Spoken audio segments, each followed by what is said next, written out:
네, 우리는 지금 성경에 기록되어 있는 여호와의 절기 편을 함께 살피고 있습니다. 이 절기의 중요성에 대해서는 지금 매주 설명을 드리고 있죠. 이 절기는 하나님을 기념하는 그런 기념일과 같다라는 말씀을 드렸습니다. 과거에 어떤 그 역사하신 그 하나님, 어떤 그 사건과 관련되어진 그 하나님을 기념하며 또 그분을 기억하는 그런 날이 바로 이 절기입니다. 그런데 단순히 과거의 그 하나님만을 기념하는 기념 절기가 아니라 또 미래의 예언도 이 절기 안에 포함되어 있습니다. 그래서 이 절기는 어떻게 보면 앞으로 이루어질, 미래에 이루어질 일에 대한 그림자와 같다라는 말씀을 드렸죠. 모형과 같다. 그래서 이 절기를 잘 살피면 앞으로 어떤 일이 일어날지, 아직 이루어지진 않았지만 앞으로 주님께서 어떤 일을 우리의 인생 속에 또 인류 역사에 일으키실지를 우리는 어느 정도 짐작하게 되어집니다. 그래서 이 절기는 과거의 하나님, 그리고 또 미래의 하나님을 기념하며 기억하는 그런 절기입니다. 그래서 하나님을 더욱더 깨달아 아는 그런 시간들이 되는 것, 그것이 바로 여호와의 기념일 절기들입니다. 그런데 이 절기를 지키다 보면 유익성이 있다라고 성경 이야기를 하고 있죠. 어떤 유익함이 있을까요? 그것은 바로 하나님을 알게 하는 이 신앙 전수가 대대로 이루어질 수 있다. 그래서 이 절기의 가장 중요한 포인트는 부모 세대와 자녀 세대가 함께 지키는 것입니다. 그 이스라엘의 그 모습들을 보게 되면 그들은 절기를 세대별로 따로 지키는 것이 아니라 그들은 함께 지킵니다. 그래서 어린아이들의 특징이 있죠. 궁금한 건 못 참잖아요. 그래서 자꾸 질문하지 않습니까? 아이들이 엄마 그리고 아빠와 엄마와 함께 절기를 지키며 물을 거 아니에요? 아빠, 엄마 이건 왜 지켜? 그랬을 때 이 절기를 왜 지키는지 그것을 설명하며 과거의 하나님 또 미래의 역사실 그 하나님을 아이들에게 설명해 주는 것이죠. 그리고 아이들이 묻지 않아도 이 부모는 아이들에게 절기를 지키면서 가르치게 돼 있어요. 이거 왜 지키는 줄 알아? 그러면서 과거의 하나님, 그리고 미래의 역사실 하나님, 그리고 현재의 우리에게 동일한 은총을 베푸시는 그 하나님의 이야기를 자녀들에게 들려줌으로써 신앙 전수에 유익함이 있다라고 성경은 이야기를 합니다. 우리가 사실 이제 12년 차 되는 교회입니다. 우리 세대 통합으로 교육에 우리가 안목을 갖고 지금까지 해왔는데 우리가 이 절기 문화를 딱 접하면서 왜 이 세대 통합이라는 우리 부모 세대와 자녀 세대가 함께 왜 신앙생활을 하면서 우리가 교육을 하는가에 대한 중요한 해답을 저는 얻고 있다고 생각해요. 바로 이 절기를 통해서 세대 통합은 필수적인 것이고 그렇게 세대 통합을 통하여 우리는 함께 부모 세대와 자녀 세대가 함께 주님을 알아가는 그런 중요한 그런 이유가 있다라고 이 절기 문화는 우리에게 설명해 주고 있습니다. 그러므로 여러분 우리 자녀들과 근데 이 자녀는 우리의 육신의 자녀만을 얘기하는 거 아니라고 생각해요. 우리는 이제 신약 시대에 살고 있지 않습니까? 구약은 이제 혈육을 낳는 육신의 자녀들에게 상당한 관심이 있어요. 근데 이 신약은 이제 두 가지 패턴으로 이제 확대되어집니다. 우리의 육신의 자녀들과 함께 해야 돼요. 그리고 또 다른 자녀들이 있어요. 우리에게. 우리 신약 시대는 또 다른 영적 자녀들. 그렇죠? 영적 자녀들과 또 함께 해야 돼요. 그리고 그 영적 자녀들에게 하나님을 알게 하는 그런 책무까지도 온전히 감당해야만 하는 그런 시대를 살고 있어요. 둘 중에 하나를 선택해야 되는 어떤 그런 선택사항이 아니라 둘은 우리가 함께 이 병행해야 되는 그런 필수적인 사항들입니다. 자, 여러분 하나님께서 의도하신 바대로 육신의 자녀들과 함께 하십시오. 그리고 영적인 자녀들과도 함께 하십시오. 그래서 하나님을 알게 하는, 대대로 알게 하는 이 절기의 하나님의 그 의도를, 그 의지를 온전히 성취할 수 있는 여러분과 제가 될 수 있게 되기를 축복을 드립니다. 네. 자, 그렇다면 오늘은 어떤 절기일까요? 오늘 이제 두 번째 절기에 들어가게 될 텐데, 사실 이 두 번째 절기는 세 가지 절기, 3대 절기가 함께 묶여진, 세트화되어진 절기다라고 얘기할 수 있어요. 자, 어떤 절기가 시작되어질까요? 자, 오늘 본문 5절을 함께 읽어볼까요? 자, 5절. 자, 5절에 보면 어떤 절기에 대한 말씀을 들려주고 있을까? 23장 5절 함께 읽습니다. 시작. 첫째 달, 19날, 저녁은 여호와의 유월절이요. 자, 첫째 달은 몇 월을 얘기하는 것일까요? 몇 월? 자, 그냥 문자적으로 해석하시면 됩니다. 첫째 달은 몇 월? 네, 1월이에요, 1월. 그러니까 이스라엘 민족은 1월이 언제냐? 이 유월절 지키는 바로 그 달이 1월이에요. 1월. 그래서 종교력이라고 얘기해요. 종교력. 그러니까 이 양력으로 1월이 아니에요. 자, 우리 구정은 몇 월 달일까요? 구정. 보통 구정은 몇 월 달이 되죠? 네, 2월쯤 되잖아요. 그렇죠. 양력은 1월인데 이 음력은 2월 달에 1월이 시작되는 것처럼 어렵게 생각하지 마시고, 자, 6월절이 있는 바로 그 달이 그들에게 1월이에요. 종교력이라고 그래서 그 달, 자, 며칠에, 자, 1월달, 자, 며칠에 6월절을 있게 됩니까? 열나흘이면 며칠일까요? 네, 어렵지 않죠, 이건. 14일. 그날이 무슨 절기예요? 네, 6월절이에요, 6월절. 자, 그런데 이 6월절과 함께 맞물려서 지키는 절기들이 있어요. 자, 그 다음 절을 가서 볼까요? 자, 14일 날 6월절을 지키고, 자, 그 다음 날. 자, 6절 읽어볼까요? 6절 함께 읽습니다. 시작. 이달 15째 날은 여호와의 무교절이니, 이래 동안 너희는 무교병을 먹을 것이요. 자, 6월절 다음 날부터 무슨 날이 또 시작되어서요? 네, 무교절이 시작되어서요. 네, 무교절은 며칠 지킬까요? 네, 이래는 며칠이에요? 네, 7일 동안. 자, 그런데 이것을 함께 혼용하여 쓰는 경우들도 있고요. 또 6월절을 무교절이라고 쓰는 경우도 있어요. 왜냐하면 이것은 함께 연계된 절기이기 때문에 그래요. 그래서 무교절까지 6월절이라고 하는 경우도 있고 6월절을 또 무교절이라고 이렇게 통칭하는 경우도 있어요. 네, 그런데 이것은 왜 그러느냐? 함께 연결되어진 절기이기 때문에 그래요. 의미가 어떻게 보면 거의 같기 때문에 6월절과 무교절은 함께 혼용해서 사용되어지는 것입니다. 자, 그 다음에 세 가지가 세트가 되어져 있다고 그랬죠. 자, 쭉 내려와서 10절을 읽어볼까요? 네, 10절에 보면 또 다른 절기. 자, 이 또 다른 절기가 6월절, 무교절, 그리고 이 절기가 함께 세트화 되어져 있습니다. 자, 23장 10절을 함께 읽습니다. 10절 시작. 이스라엘 자손에게 말하여 이르라. 너희는 내가 너희에게 주는 땅에 들어가서 너희의 곡물을 거둘 때에 너희의 곡물의 첫 이삭 한 단을 제사장에게로 가져갈 것이요. 네, 첫 이삭 한 단을 제사장에 가져갈 것이요. 그 뭐냐면 처음 난 곡식을 하나님께 드리는 절기. 네, 이 절기를 본문에서는 구체적으로 밝히고 있지 않지만 절기 이름이 있어요.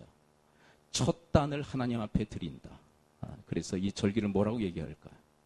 네, 아시는 분 계세요? 네, 따라서 볼까요? 초실절. 네, 네, 쉽죠?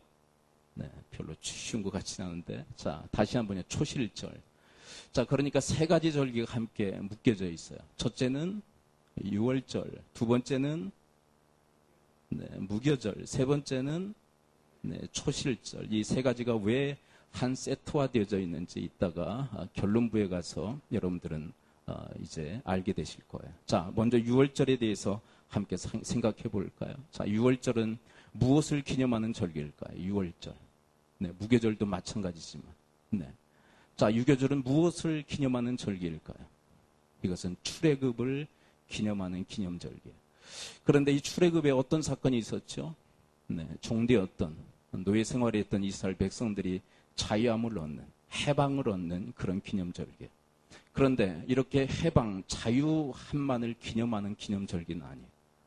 또 다른 측면이 있어요. 또 다른 면. 그게 뭐냐면 심판의 절기이기도 해요. 심판의 절기. 한번 따라했습니다. 출애굽은 구원과 심판을 이야기하고 있다. 네. 이스라엘 백성들을 구원하시는 그 하나님이 애굽을 향해서는 어떤 일을 행하셨을까요?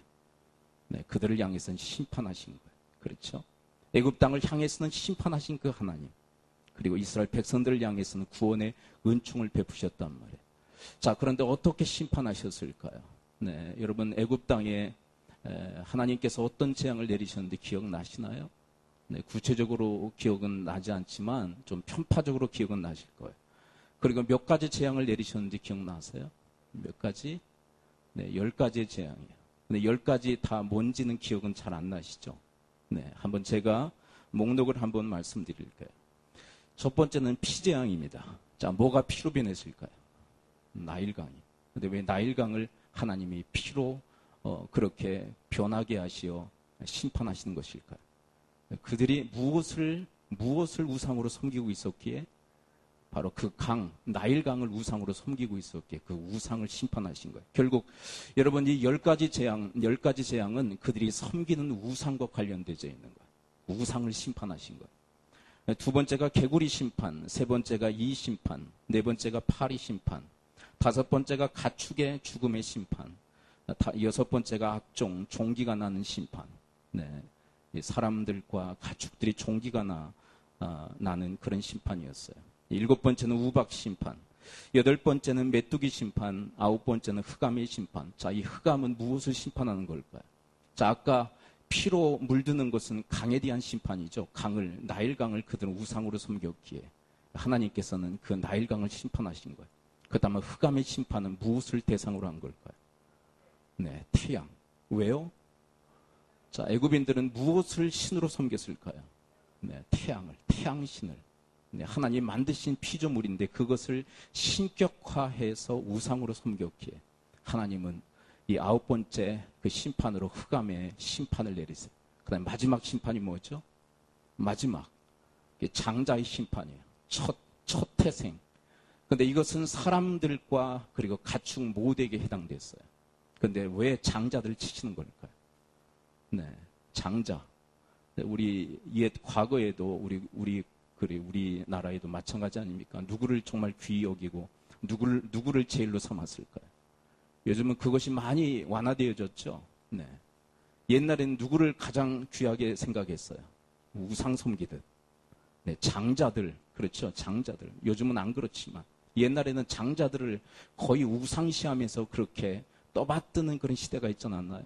바로 이 애굽의 이 땅도, 이 애굽 시대에도 바로 장자들을 아주 우상시하는 그런 성향이 있어서 바로 그래서 이 장자들을 하나님이 심판하셨어요. 자, 그런데 여러분 이 10가지의 재앙을 살펴보면 바로 주님께서 말씀하신 이 십계명과 관련되어 있어요. 여러분 십계명 제2계명이 우상을 섬기지 말라는 계명이에요. 근데 그 내용을 한번 잘 들어보세요. 출애굽기 20장 4절에서 이렇게 이야기하고 계십니다. 너를 위하여 새긴 우상을 만들지 말고 또 위로 하늘에 있는 것이나 아래로 땅에 있는 것이나 땅 아래 물속에 있는 것에 어떤 형상도 만들지 말며. 자, 세 가지 파트가 나와 있죠. 자, 첫 번째 한번 들어보세요. 하늘에 있는 것이나 그리고 뭐라고 이야기하고 계세요? 따라서 합니다. 땅에 있는 것이나 물속에 있는 것. 그렇죠? 하늘과 땅과 물, 바로 그곳에 있는 것을 가지고 너희들은 우상을 만들어 섬기지 말라고. 그런데 여러분 이 10가지 재앙을 보게 되면 다 하늘과 땅과 물에 속한 것들을 이들이 우상으로 섬기고 있었던 것을 확인하게 되어져. 결국 우상을 섬기지 말라 하신 하나님의 그 말씀에 이 접촉되는 이 모든 것들을 하나님이 심판하고 계시다는 것이. 모든 것을 심판하십니다. 자, 그런데 여러분 이스라엘 백성들을 하나님이 구원하시기 위해서 이스라엘 가운데는 구원의 방편을 하나님께서 말씀하시죠. 자, 무엇을 말씀하시죠? 어린 양을 잡아라. 어린 양. 네.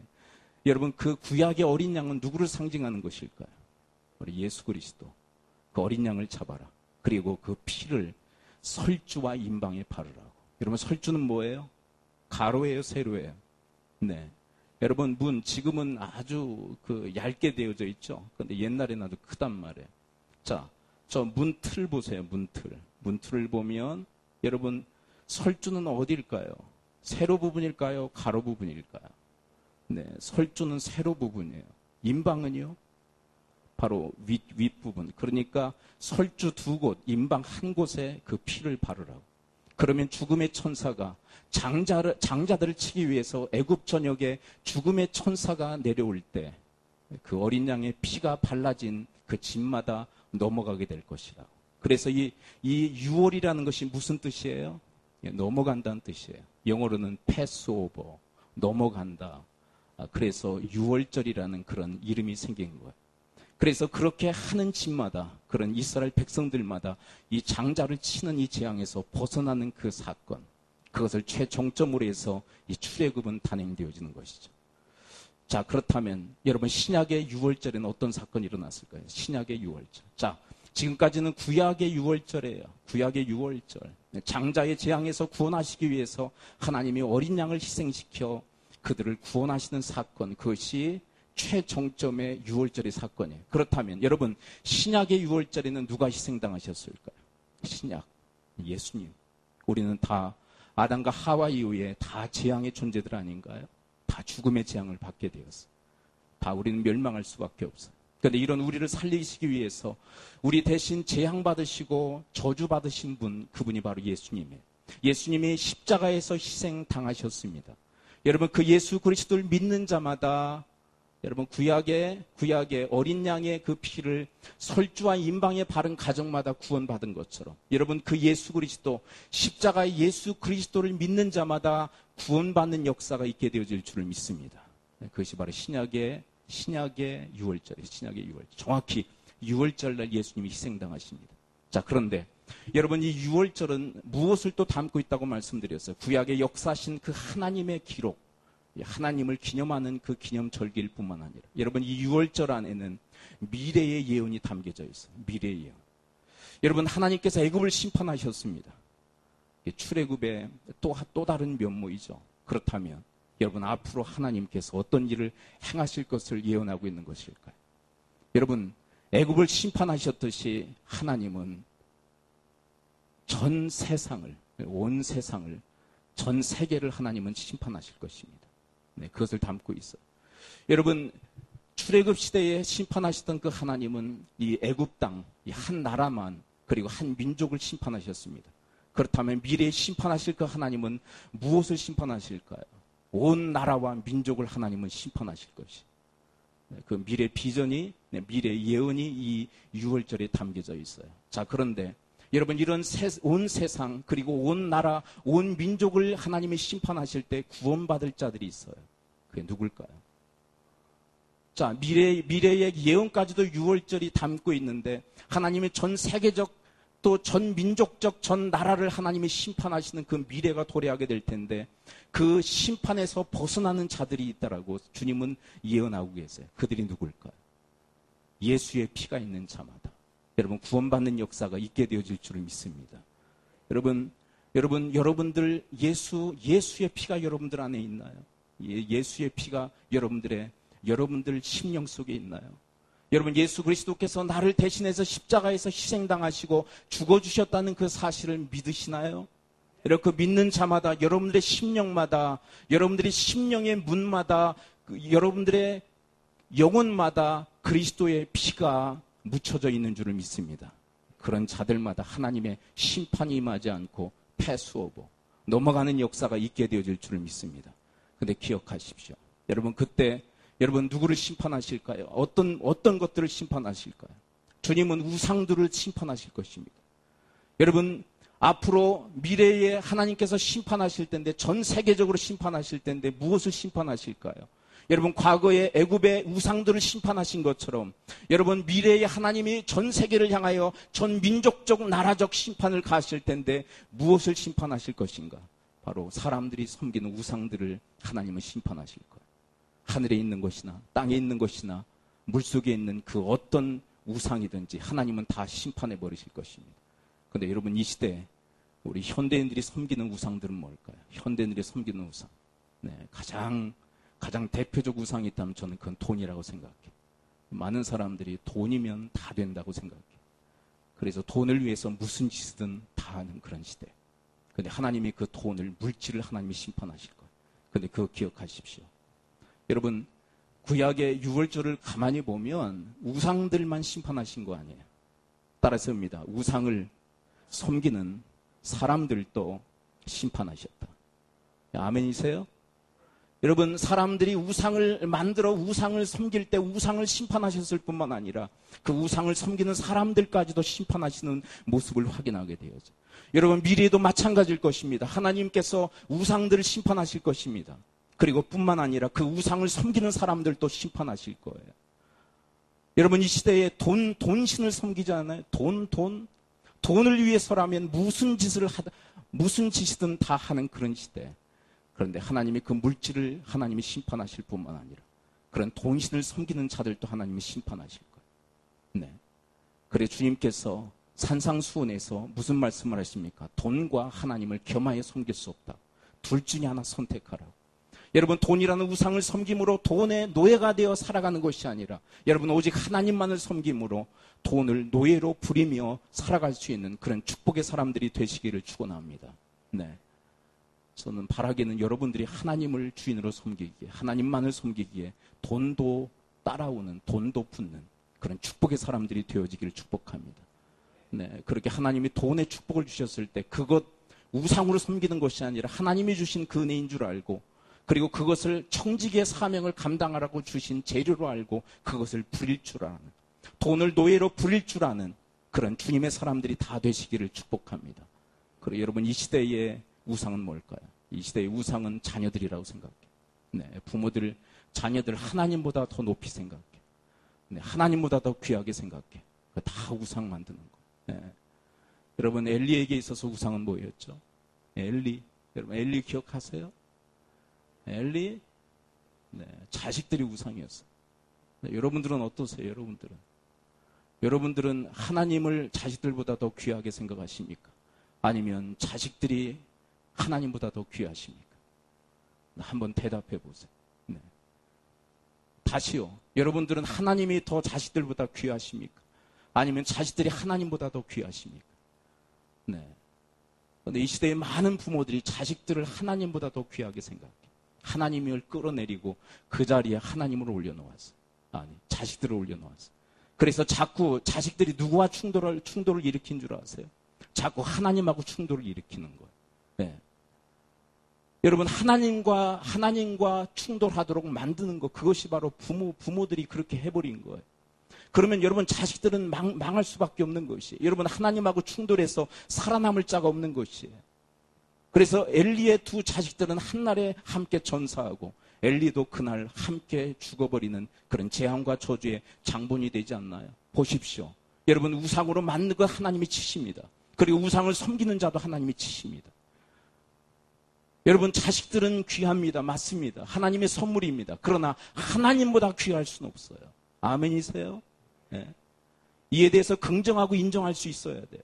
그때 비로소 나는 하나님만을 섬기고 있다라고 말할 수 있어요. 여러분, 우리가 한번 테스트를 한번 해봤으면 좋겠어요. 한번 내가 하나님을 섬기고 있는지, 자식들을 섬기고 있는지 한번 테스트 한번 해보겠습니다. 자, 절기는 왜 지키죠? 자, 여기에서 여러분들이 대답하는 대답이 여러분들의 하나님입니다. 자, 절기는 왜 지키시죠? 네, 하나님을 위해서 지키신다는 분들은 하나님을 섬기고 있는 거예요. 그런데 자식들을 위해서 이 절기를 지킨다고 하시는 분들은 자식들이 우상인 거예요. 네. 무슨 얘기냐면, 여러분, 절기를 지킬 때 절기는 누구를 위해서 지키느냐면, 자, 오늘 본문에서 좀 뛰어넘어 여러분 34절로 한번 가서 볼까요? 레위기 23장 34절. 아까 성경 봉독한 것은 현대인의 성경이에요. 좀 많이 다르죠? 앞으로는 똑같은 개역 개정판을 읽어주시기 바랍니다. 네, 좀 헷갈리니까. 자, 34절 함께 읽어볼까요? 네, 34절 함께 읽습니다. 23장 34절 함께 읽습니다. 시작. 이스라엘 자손에게 말하여 이르라. 일곱째 달 15날은 초막절이 여호와를 위하여 이레 동안 지킬 것이야. 여러분, 절기는 누구를 위해 지키는 거예요? 여호와 하나님을 위해. 여러분, 하나님을 위해서 지킬 수 있게 되기를 축복합니다. 절기의 목적은 하나님이에요. 네. 그리고 결과로서 그렇게 하나님을 위해서 지키다 보니까 결과로서 자녀들에게 뭐가 이루어지는 거예요? 신앙 계승과 전수가 이루어지는 거예요. 그런데 자식이 우상인 사람들은, 자식이 하나님인 사람들은 절기도 자식들을 위해서 지키는 거예요. 자식들을 위해서. 주객이 전도되어 버린 것입니다. 여러분, 절기는 자식들을 위해서 지키는 게 아니에요. 하나님을 위해서 지키는 거예요. 그러다 보니까 자식들에게 신앙 계승이 결과로 이루어지는 거예요. 이거 바로 하셔야 돼요. 절기 강조하다가 자식들을 우상으로 만드는 그런 결과를 초래하지 않았으면 좋겠어요.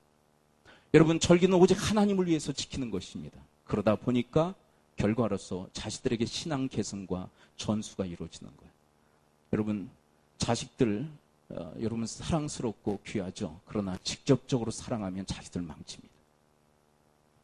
성경의 방법은 간접적 방법이에요. 한번 따르겠습니다. 성경적 방법은 간접적 방법이다.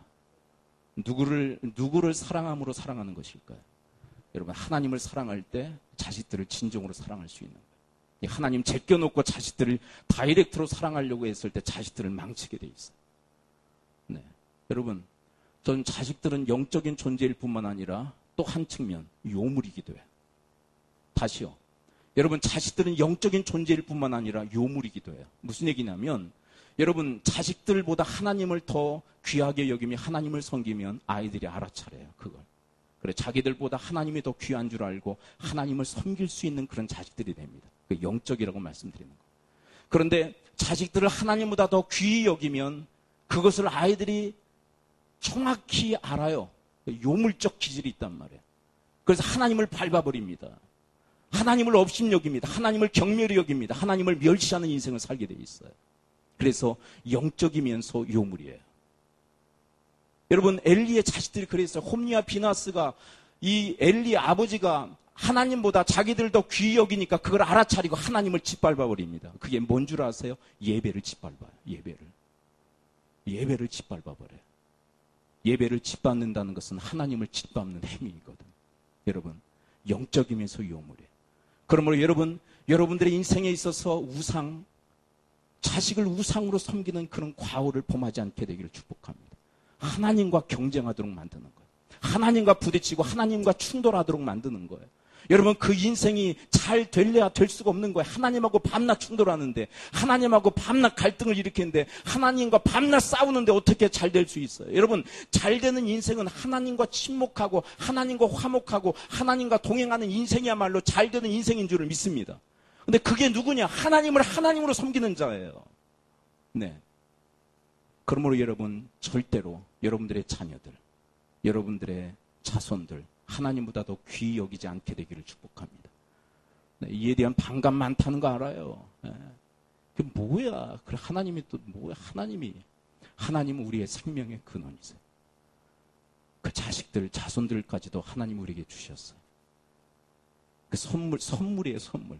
여러분, 선물이 중요해요. 선물 주신 분이 더 중요해요. 선물 주신 분이 더 중요한 거 아니에요. 네. 아빠가 밖에 나가서 선물을 들고 왔어요. 그 선물이 중요해요? 아빠가 더 중요해요? 네. 근데 새끼들은 뭐가 더 중요해? 네. 선물. 아빠는 거들떠보지도 않고. 그건 미성숙해서 그래요. 근데 성숙하면 그러지 않아요. 선물 주신 아빠가 더 귀해. 네. 여러분, 그 신앙이 있을 수 있게 되기를 축원을 드립니다. 또 이 시대에 우상이 있다면 그것은 대표적 우상이라고 할 수 있는데 그것은 나 자신이에요. 내가 하나님 되는 거. 나를 섬겨, 나를. 네. 네. 하나님보다 더 귀한 건 나야. 참 자기 중심적으로 모든 걸 다 해석하고 자기에게 유익이 있느냐 없느냐로 모든 것을 평가하고 네. 자기에게 유익이 있으면 선, 자기에게 유익이 없으면 악. 네. 이제 자기가 피곤한 거야. 피곤해. 몸이 피곤해. 하나님 앞에 예배도 안 가. 네. 왜? 내가 피곤하니까. 네. 내가 있고 하나님이 있는 거지. 막 그런 생각을 해. 내가 있고 하나님이 있는 거지. 내가 없으면 하나님도 필요 없는 거 아니냐고. 근데 여러분, 제가 좋아하는 그 복음성가 중에 하나가 뭐냐면 빛이 없어도라는 찬양이 있어요. 그 찬양 가사를 보면 이런 가사가 있어요. 내가 없어도 하나님만 계시다. 내가 없어도 하나님만 계시다. 나는 그것이 나의 기쁨이요 나의 행복이라고 고백하는데, 여러분들이 하나님보다 더 귀합니까? 아니, 나 자신도 하나님으로부터 말미암은 거 아니에요? 그런데 이 시대에 많은 사람들이 자기 자신을 우상으로 섬기고 있어요. 여러분, 우상의 뿌리가 뭐냐면 출애굽기 20장 4절에서 이렇게 이야기하고 있어요. 한번 잘 들어보세요. 아니, 이건 한번 따라서 한번 해볼까요? 출애굽기 20장 4절, 저를 한번 따라서 봅니다. 너를 위하여 새긴 우상을 만들지 말라. 그러니까 결국 우상 숭배는 누구를 위해서 만드는 거예요? 자기 자신을 위해서 만드는 거예요. 결국 우상 숭배의 뿌리는 뭐냐면 자기 자신인 거예요. 자기 자신. 결국 여러분 우상 숭배는 뿌리가 있는데 그게 자기 숭배에서 모든 우상 숭배가 나오는 거예요. 그래서 결정적 우상이 뭐냐면 자기 숭배, 자기 숭배. 자기가 하나님보다 더 귀한 거야. 네. 자기가 모든 것의 기준이 되어버린 거야. 자기가 기분이 좋으면 하는 거야. 기분이 나쁘면 다 때려치는 거고. 자기가 은혜 받았으면 하는 거고 은혜가 떨어지면 안 해버리는 거고. 자기가 기준인 거예요. 자기가. 내가 바쁘지 않으면 하는 거고 바쁘면 안 해버리는 거고. 네. 내가 여유가 있으면 하는 거고 여유가 없으면 안 해버리는 거고. 하나님이 거짓입니까? 잉여물을 드리게? 잉여물을? 여러분 무서운 것이 뭐냐면 하나님을 향한 태도가 나를 향한 태도예요. 한번 따라했습니다. 하나님을 향한 태도가 나를 향한 태도다. 여러분 하나님을 잉여물로 여기면 나도 잉여 인생이 될 수밖에 없는 거예요. 여러분 하나님을 잉여물로 생각한다면 나도 잉여 인생이 될 수밖에 없는 거예요. 하나님 대접하듯 그 대접이 나에게로 오게 돼 있어요. 여러분 하나님을 나의 하나님으로 나의 주인으로 섬기는 그래서 그분의 기꺼이 종이 되는 그런 인생을 살아갈 수 있게 되기를 축원을 드립니다. 여러분 앞으로 하나님이 심판하시고 6월절처럼 심판하실 거예요. 모든 우상들을 심판하실 거예요. 그리고 그 우상을 숭배하는 자들도 다 심판하실 것입니다. 아니 그래도 제가 예수 믿는데요. 그래도 예수님을 내가 믿고 있는데요. 아니에요. 그것은 참된 믿음이 아니다라고 주님은 선포하고 계세요. 우상을 섬기는 자들마다.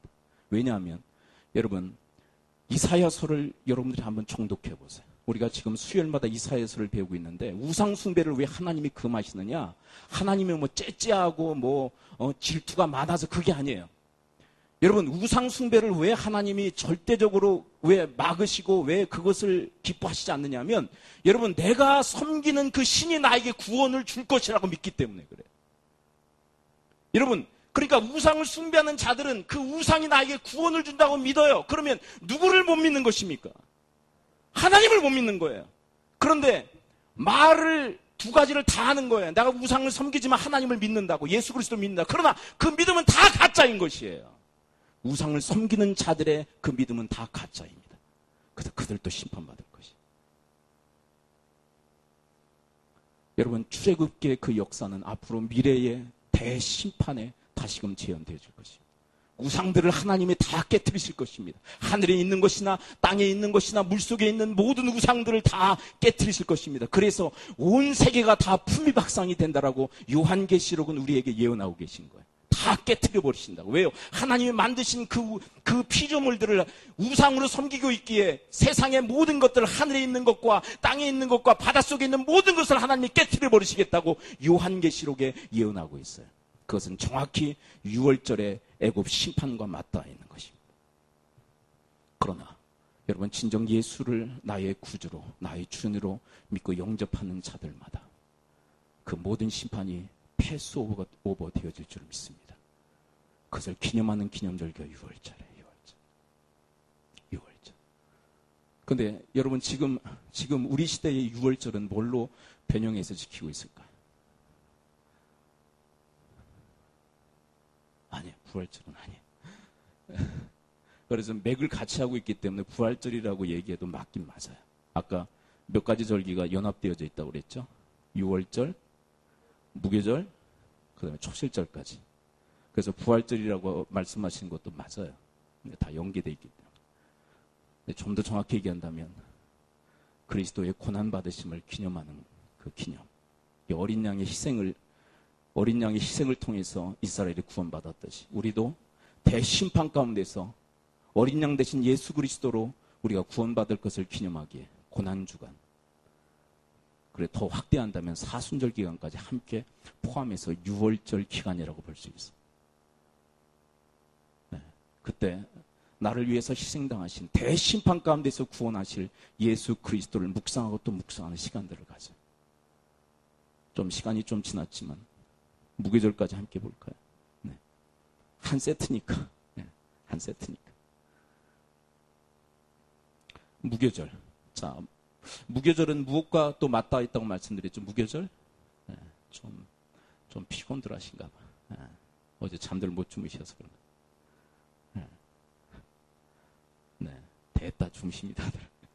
네, 그래도 나와 있으니 감사한데. 네, 유월절과 무교절이 맞닿아 있어요. 그러니까 무교절도 사실은 무엇을 기념하는 기념절기예요? 출애굽을 기념하는 기념절. 그런데 무교절이라는 게 뭐냐면 누룩을 넣지 않은 빵을 먹는 절기다. 그런 의미예요. 좀 길게 설명하면. 여러분 누룩이 뭔지 아시죠? 빵을 부풀어 오르게 하는 거예요. 그러면 빵이 어때요? 네, 부드럽고 맛이 좋아요. 근데 요즘은 그 누룩을 뭐라고 얘기하죠?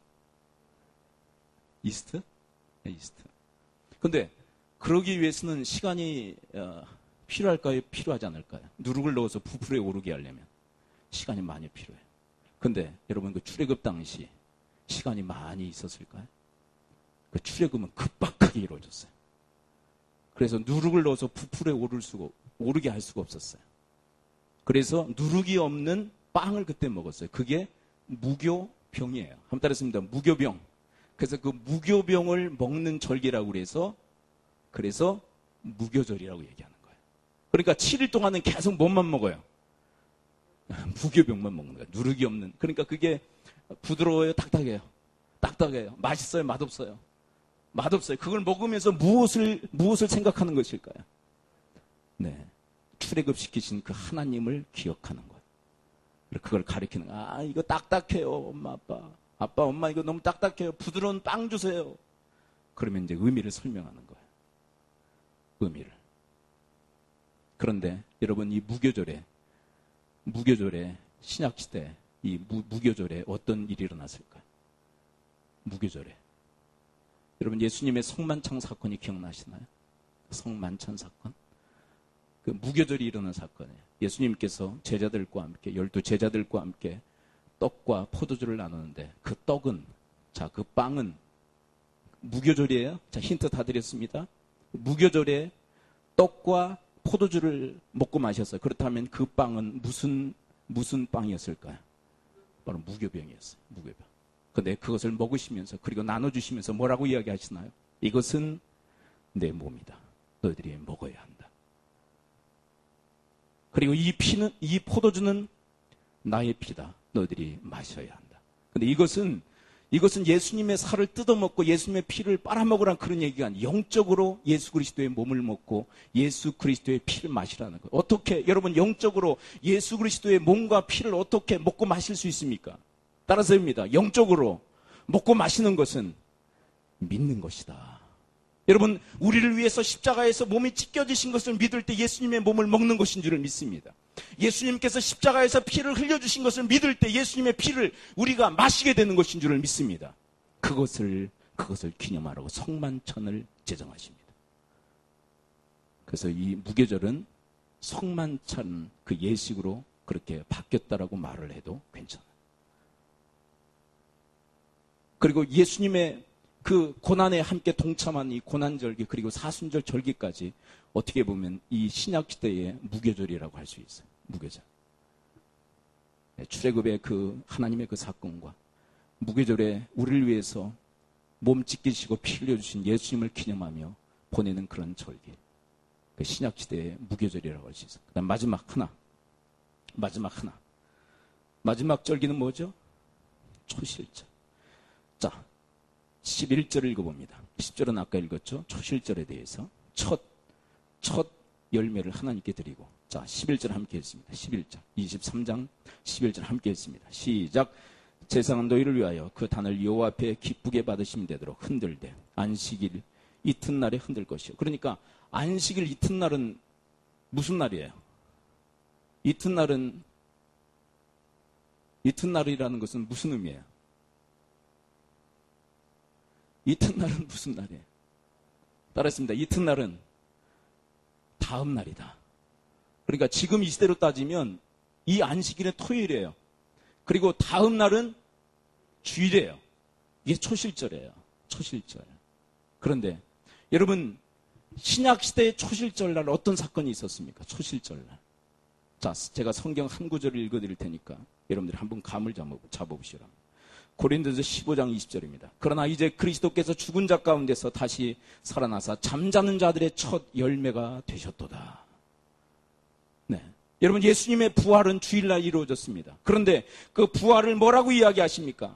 그리스도께서 죽은 자 가운데서 다시 살아나셨나니 잠자는 자들의 첫 열매가 되셨도다. 여러분, 예수님의 그 부활이 신약시대의 초실절인 줄을 믿습니다. 근데 그것이 앞으로 미래의 예언을 담고 있어요. 여러분, 예수님이 첫 열매로 부활하셨듯이 여러분, 우리도 예수 그리스도를 따라 우리도 다 부활하게 되어질 줄을 믿습니다. 그런데 누구에게 이 영광이 임할까요? 바로 예수 그리스도를 믿는 자. 여러분, 진정으로 예수 그리스도를 믿는 자마다 첫 열매가 되신, 부활의 첫 열매가 되신 예수 그리스도처럼 우리도 부활하게 되어질 줄을 믿습니다. 그래서 부활장인 고린도서 15장 23절에서 이렇게 이야기하십니다. 그러나 각각 자기 차례대로 되리니 먼저는 첫 열매인 그리스도요, 다음에는 그가 강림하실 때에 그리스도에게 속한 자요. 여러분, 주님께서는 다시 이 땅에 재림하실 것입니다. 여러분, 그때 우리도 부활하게 되어질 줄을 믿습니다. 첫 열매 되신 예수님처럼 부활하게 되어질 줄을 믿습니다. 여러분, 그것은 마지막 날 대심판과 함께 주님이 강림하실 때 일어날 미래 비전까지도 이 초실절이 담고 있는 것이에요. 네. 주님이 부활하셨듯 우리도 다 부활하게 될 것이라는 거예요. 우리도 다 부활하게 될 것이라. 여러분, 이 역사의 종말에 일어날 그 사건을 바라보며 여러분, 우리가 그렇게 부활하게 될 것을 믿고 감사하는 절기. 그날이 뭐예요? 아까 말씀하신 것처럼 부활절이에요. 그러니까 부활절에는 과거의 그 초실절의 그 예수 그리스도의 부활을 묵상할 뿐만 아니라 미래의 그 첫 열매 되신 예수 그리스도가 부활하시듯 우리도 그리스도 안에 속해 있기에 우리도 부활할 것을 내다보며 주님 앞에 감사하고 감격하고 주님 앞에 찬양하는 그런 절기가 바로 부활절인 줄을 믿습니다. 우리도 부활하게 될 것입니다. 마지막 종말이 왔을 때 그때 우리가 다 부활하게 될 것입니다. 믿으십니까? 그런데 그것은 개인적 종말과도 같이 맞닿아 있어요. 여러분, 다 죽을 것입니다. 그러나 예수 그리스도께서 사망을 사망케 하시고 다시 사신 것처럼 우리도 예수 그리스도 안에 있기에 사망을 사망케 하고 우리도 부활하게 될 것입니다. 우리의 육신이 죽지만 우리가 하나님 나라에서 사망 권세를 깨트리고 사망 권세를 이기고 사망 권세를 승리하고 하나님의 나라에서 천국에서 부활하게 될 것입니다. 이것까지도 내다보게 하는 절기, 그것이 바로 초실절, 부활절입니다. 그 영광을 바라보며 감사하고 감격하며 기뻐하며 하나님 앞에 예배하는, 찬양하는 절기. 그 이 시대의 초실절, 부활절. 근데 여러분, 사실은 이 주일이라는 이 주일도 바로 이 부활하신 첫 열매가 되신 예수 그리스도를 기념하는 기념절기. 단순히 1년에 한 번 우리가 부활절을 맞이해서 그 감사와 감격에 젖는 것이 아니라 매 주일마다 부활하신 예수 그리스도 첫 열매가 되시어 부활하신 그 예수 그리스도를 기념하며 그분이 부활하신 것처럼 내가 그리스도 안에 있기에 그리스도가 내 안에 있기에 나도 그리스도처럼 다시 부활할 것을 내다보며 감사하며 감격하며 기뻐하며 찬양하며 예배하는 날, 그것이 바로 주일인 줄을 믿습니다. 주일에. 그러므로 여러분들의 마음에서 어둠이 다 떠나가기를 축원을 드립니다. 여러분들의 얼굴에서 그늘이 다 떠나가기를 축원을 드립니다. 왜냐하면 부활하신 주님께서 바로 이날에 다시금 사셨기 때문입니다. 사망을 사망케 하고 죽음을 이기시고 다시 사신 날. 그래서 우리도 죽지만, 우리의 육신이 죽지만 다시금 하나님 나라에서 부활하게 될 것입니다. 그리고 또 충격적 메시지가 있다는 것은 충격적 메시지. 고린도전서 15장 51절부터 54절. 보라, 내가 너희에게 비밀을 말하노니 우리가 다 잠잘 것이 아니요 마지막 나팔의 순식간에 호련히 다 피어나되리니 나팔 소리가 나면 죽은 자들이 썩지 아니할 것으로 다시 살아나고 우리도 피어나되리라. 이 썩을 것이 반드시 썩지 아니할 것을 입겠고 이 죽을 것이 죽지 아니함을 입으리로다. 썩을 것이 썩지 아니함을 입고 이 죽을 것이 죽지 아니함을 입을 때에는 사망을 삼키고 이기리라고 기록된 말씀이 이루어지리라. 이것은 무슨 얘기냐면 우리의 육체의 부활을 말씀하고 있는 것입니다. 여러분, 하늘 가리고 다시금 이 땅에 강림하실 것입니다. 주께서. 그때 우리의 육신 다 죽지요. 그러나 그 육신도 썩어질 몸으로 다 썩어버렸지만 다시금 호련히 다시금 모아들어 다시 육체의 부활을 이루시겠다라고 주님은 우리에게 약속하고 계신 줄을 믿습니다. 썩을 것이 썩지 아니할 것으로 영원한 영생체로 우리의 몸이 부활할 것을 약속해. 이것은 박 목사의 말이 아니라 여러분 부활장이라고 하는 이 고린도서 15장이 우리에게 약속하시는 말씀인 것입니다. 근데 제가 생각했어요. 왜 굳이 이 몸을 하나님이 부활시키실까? 우리 영혼만 천국 가서 주님과 함께 영생 복락을 누리면 되지 않겠는가? 근데 하나님은 완전한 회복을 약속하고 계신 것입니다. 아멘이십니까? 우리의 영혼의 안식, 우리의 영혼의 부활만을 얘기하시는 것이 아니라 우리의 육신도 다 썩어 세상 끝까지 흩어졌다 할지라도 우리의 육신도 다시 부활하게 만드실 것이라는 거예요. 그래서 완전한 부활체로 만드시겠다고.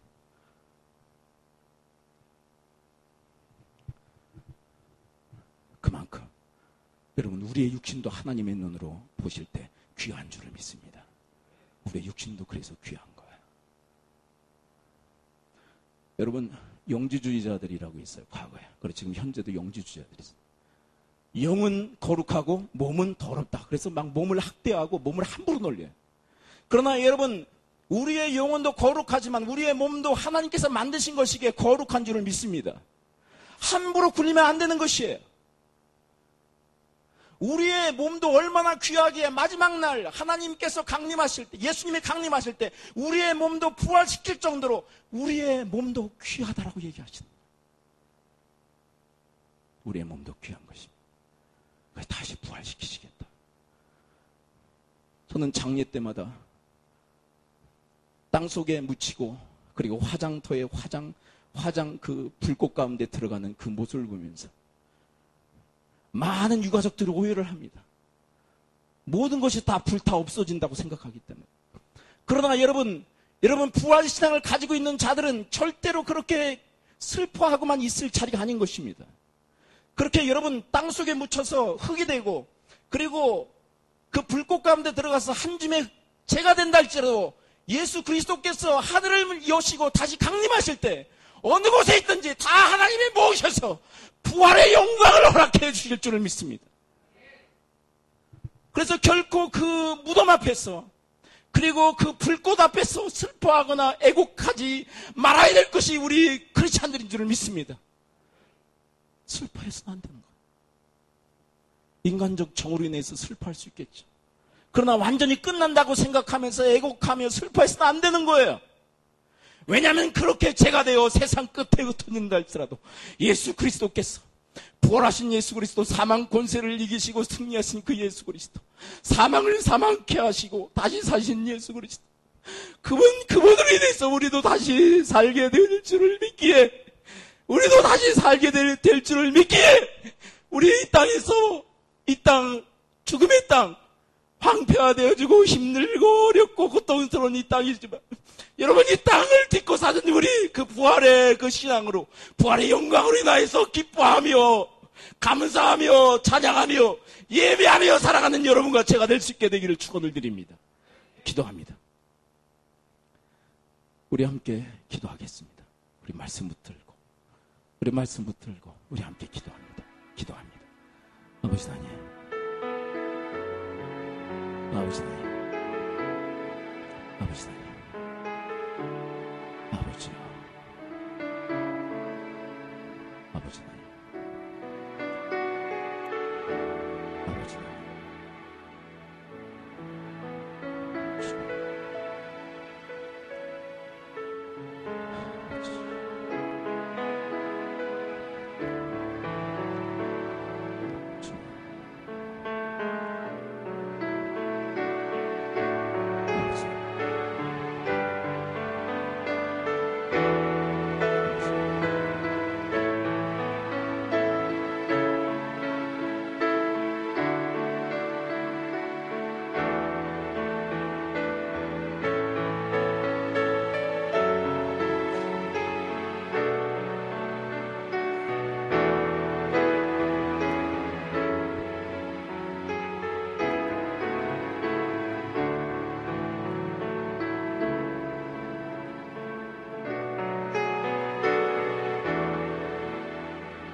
6월절 어린 양의 피로 나의 삶의 문이 열렸네. 저 어둠의 권세는 이미 없네. 주 보혈의 능력으로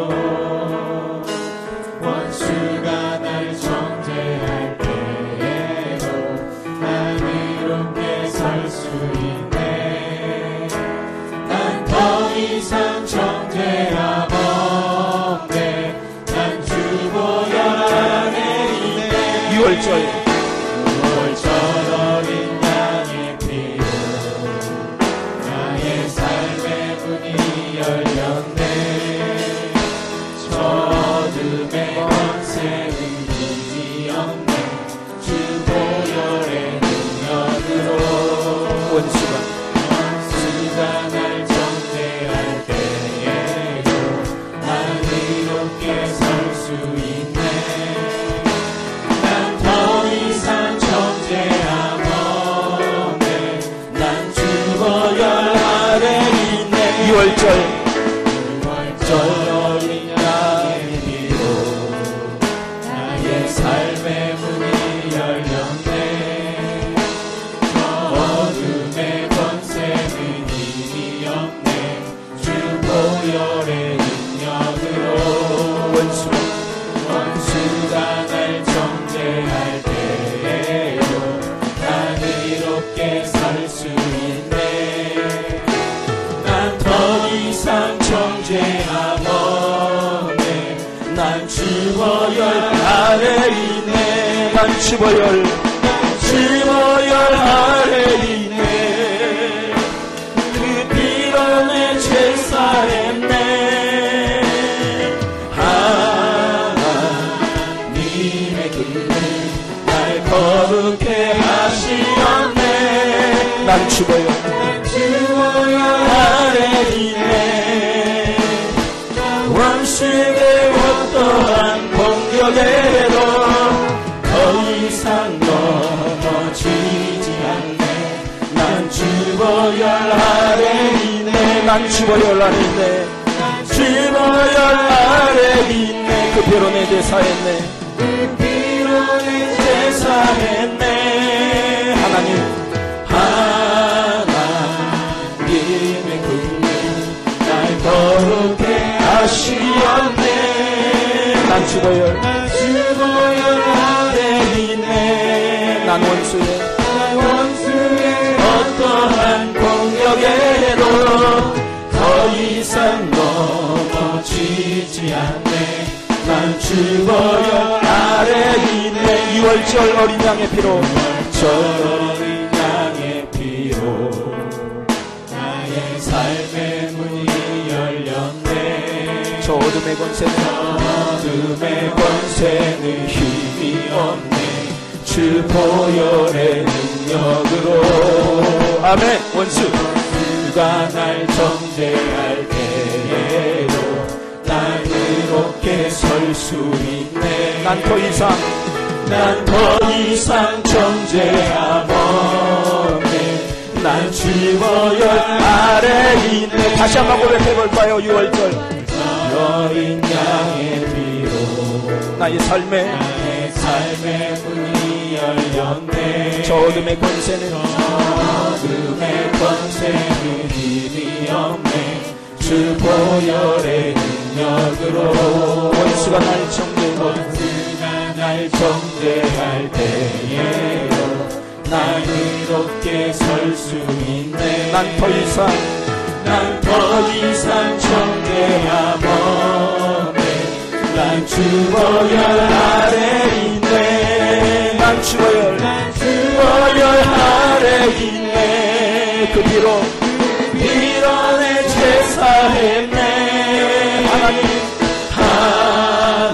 하나님의 그는 날 거룩해 하시었네. 난 주 보혈 안에 있네. 난 원수가 원수의 어떠한 공격에도 더 이상 넘어지지 않네. 난 주 보혈 아래 있네. 난 주 보혈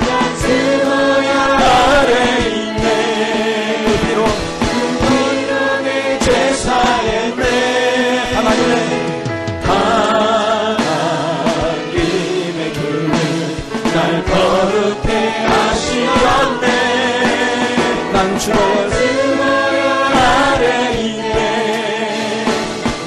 원수의 어떠한 공격에도 더 이상 넘어지지 않네. 난 죽어야 아래 있네. 많은 사람들 참된 진리를 모른 채 주님 곁을 떠나갔지만 내가 만난 주님은 참사랑이었고 진리였고 소망이었어. 난 예수가 좋다고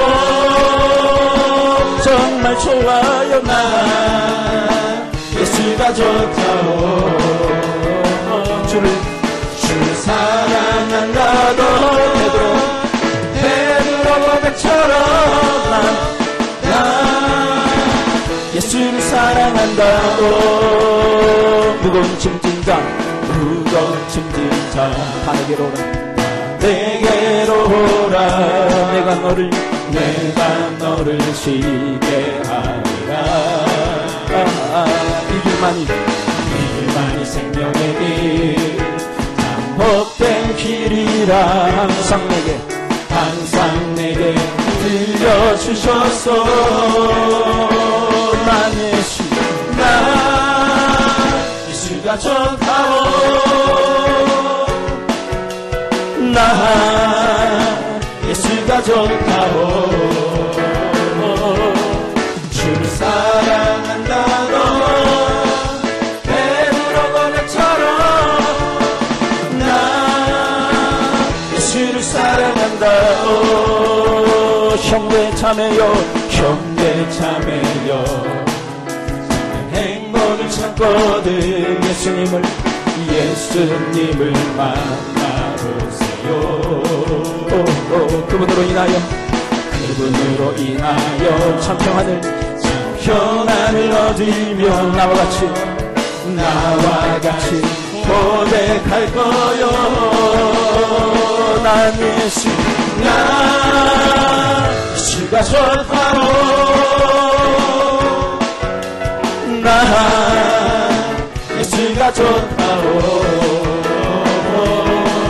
주를 사랑한다고 베드로 고백처럼 난 예수를 사랑한다고 난 예수가 좋다고 난 예수가 좋다고 난 예수가 좋다고 주를 사랑한다고 베드로 고백처럼 난 예수님을 사랑한다고.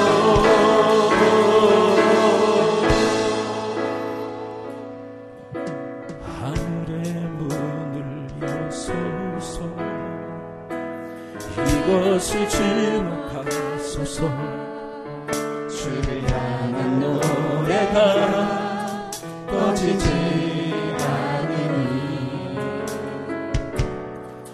하늘을 열고 보소서. 이곳에 임재하소서. 주님을 기다립니다. 기도의 향기가 하늘에 닿으니 주여 임재하여 주소서. 이곳에 오셔서 이곳에 앉으소서. 이곳에서 드리는 예배를 받으소서. 주님의 이름만이 오직 주의 이름만 이곳에 있습니다. 이곳에 오셔서 이곳에 앉으소서. 이곳에서 드리니 예배를 받으소서. 주님의 이름만이 오직 주의 이름만 이곳에 있습니다. 이곳에 세워주소서. 이곳에 앉으소서. 이곳에서 드리니 예배를 받으소서. 주님의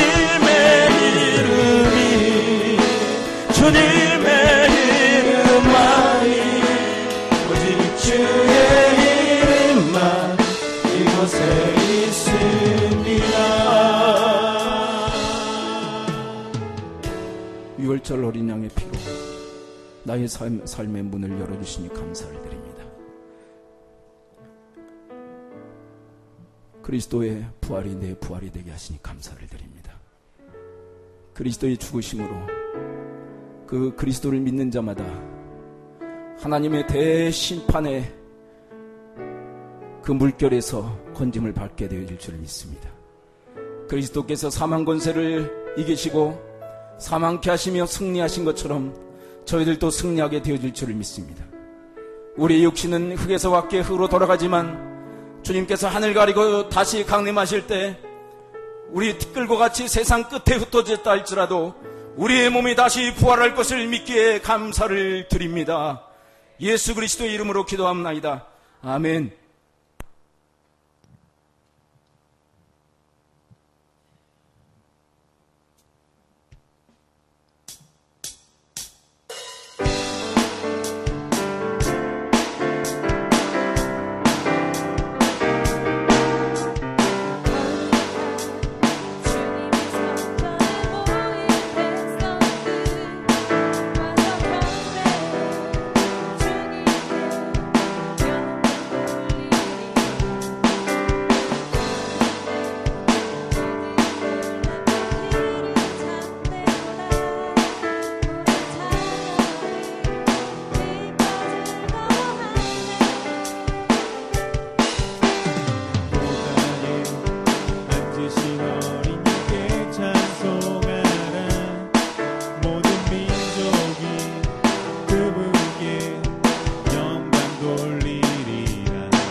드린 예물을 위해서 기도합니다. 아버지 하나님, 주님의 은혜와 사랑 감사하여 주님 앞에 마음과 예물을 드린 손길들이 여기 있습니다.